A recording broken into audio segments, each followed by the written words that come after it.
وقوله مقصد. فقال مجاهد القسطى العدل بالربوبية، ويقال القسط مصدر المقسط وهو العادل. وأما القاسط وهو الجائر. حدثنا عمرو بن أشلان قال حدثنا محمد بن فضيل بن مالك بن قعقاع عن أبي زرعة عن أبي هريرة رضي الله تعالى عنه قال قال النبي صلى الله عليه وسلم كلمتان حبيبتان إلى الرحمن خفيفتان على اللسان ثقيلتان في الميزان سبحان الله وبحمده سبحان الله العظيم.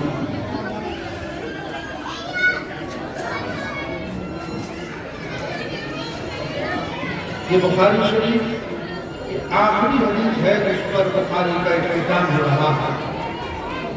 امام بخاری رحمۃ اللہ علیہ نے کیونکہ اس میں کچھ علمی باتیں بتائی جائیں گی جو بچیوں سے نکال جاتے ہیں، جو اولین مخاطب ہے عوام اس کے بعد ہے. امام بخاری رحمۃ اللہ علیہ نے جو آخری باب قائم کیا ہے یہ کتاب التوحید کا آخری باب ہے. سب سے پہلا امام بخاری رحمۃ اللہ علیہ نے کتاب الایمان سے اپنی کتاب کی ابتدا فرمائی اور انتہا کتاب التوحید پر فرمائی ہے. تو چونکہ ایمان وہ بھی ظاہر بات ہے کہ اصل ہے، اصل کی حیثیت رکھتا ہے، اور توحید یہ بھی اصل ہی کی حیثیت سے ہے. کتاب ایمان سے ابتدا فرما کر امام بخاری رحمۃ اللہ علیہ اپنی کتاب کو توحید پر ختم کرنا چاہتے ہیں. گویا کہ اس طرح اشارہ کیا گیا کہ مسلمان زندہ رہے، ایمان پر رہے، اور اس کا جب خاتمہ ہو تو ایمان ہی پر ہونا چاہیے. دوسری بات یہ ہے یہ کتاب التوحید کا آخری باب. احکامات دو قسم کے ہوتے ہیں، ایک سلبی ہوتے ہیں، ایک ایجابی ہوتے ہیں. امام بخاری رحمۃ اللہ علیہ نے کتاب ایمان کا باب قائم کر کے سلبی احکامات کو بیان فرمایا اور کتاب التوحید قائم کر کے وہاں پر ایجابی. سلبی احکام بھی ضروری ہے اور ایجاب بھی ضروری ہے، یعنی وہ احکامات جو انسان کی عقائد کے ساتھ ساتھ زندگی کے جو معمولات ہیں.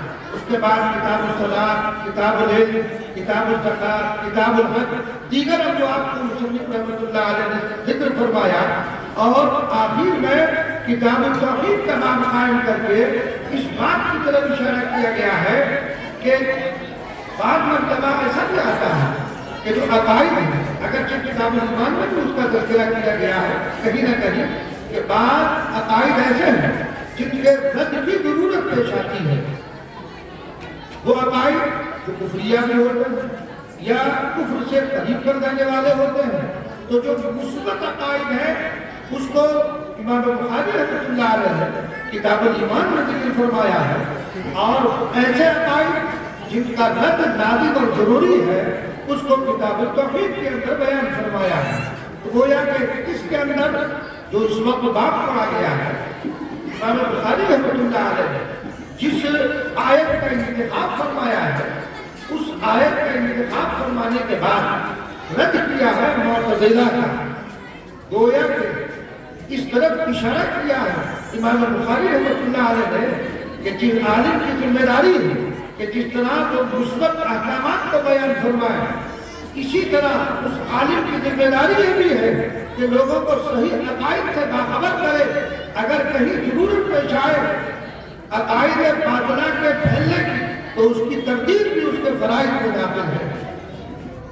امام بخاری رحمۃ اللہ علیہ نے اپنی اس کتاب کے اندر جہمیہ، قدریہ، کرامیہ، دیگر جو مذاہب باطلہ ہیں ان کا رد فرمایا ہے.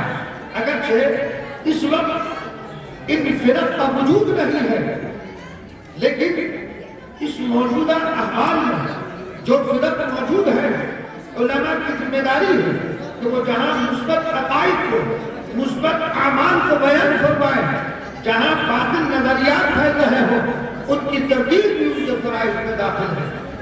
اگرچہ معتزلہ، جہمیہ اور قدریہ یہ فرق اس وقت موجود رہی، لیکن دیگر جو فرق ہیں کہیں فتنہ شکیلیت کی شکل میں مرزائیت کی شکل میں، شیعیت کی شکل میں، مسیحیت کی شکل میں جو فرق جنم لے رہے ہیں ان کا رد کرنا ہے۔